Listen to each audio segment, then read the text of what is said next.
Alors, le nombre de bactéries présentes dans une certaine culture triple à toutes les 2 heures. Au début, il y a 3 bactéries.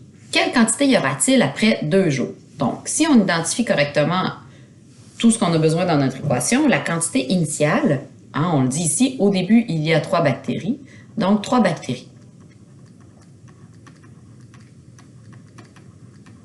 Trouve la valeur de N.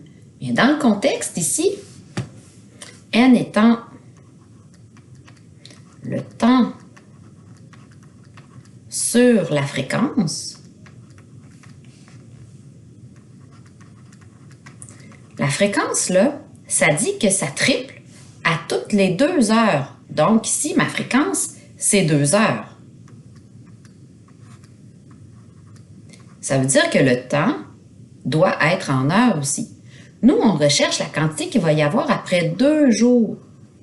Bien, 2 jours, si je mets ça en heures, c'est égal à 48 heures. C'est pour ça qu'ici, je vais mettre 48 heures.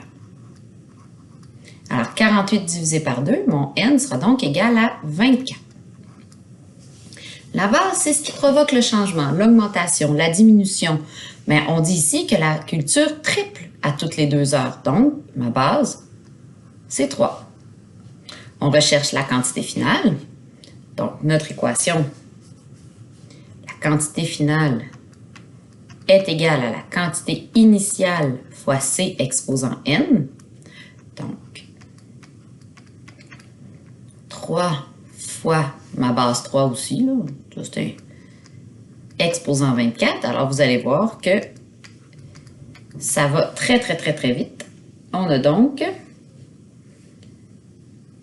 3 à la 25 bactéries, parce que j'ai des bases identiques qui se multiplient, mais ça, c'est rare que ça va arriver. Là, vous allez donner votre réponse en nombre. Donc, ici, on va le donner en notation exponentielle. 8,47 fois 10 à la 11 bactéries.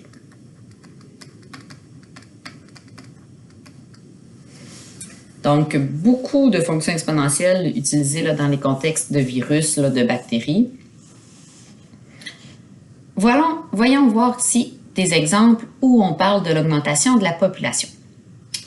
Avec toujours des petites variantes très subtiles.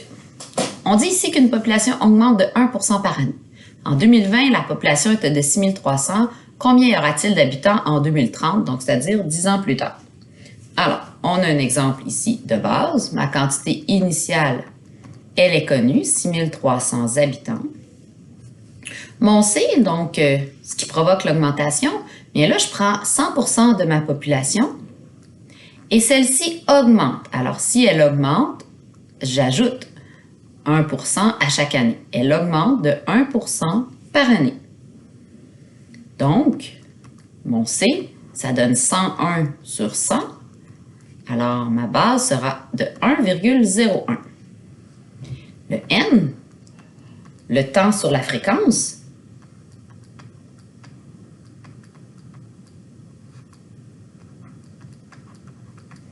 ça l'augmente de 1% par année, donc ma fréquence c'est 1 an. Et je veux savoir ce qui se passe 10 ans plus tard. En 2030, c'est 10 ans plus tard. Donc, N va être égal à 10. Alors, je cherche ma quantité finale. Quantité initiale fois C exposant N.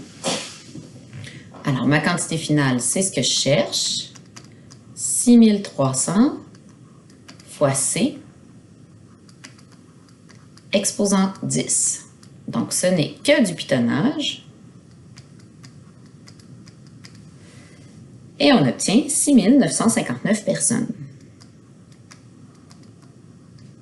Là, je ne ferai pas de petites phrases complètes à chaque fois là, parce qu'il y a trop de petits problèmes écrits, mais dans un examen, prenez le temps de faire une phrase complète pour la réponse.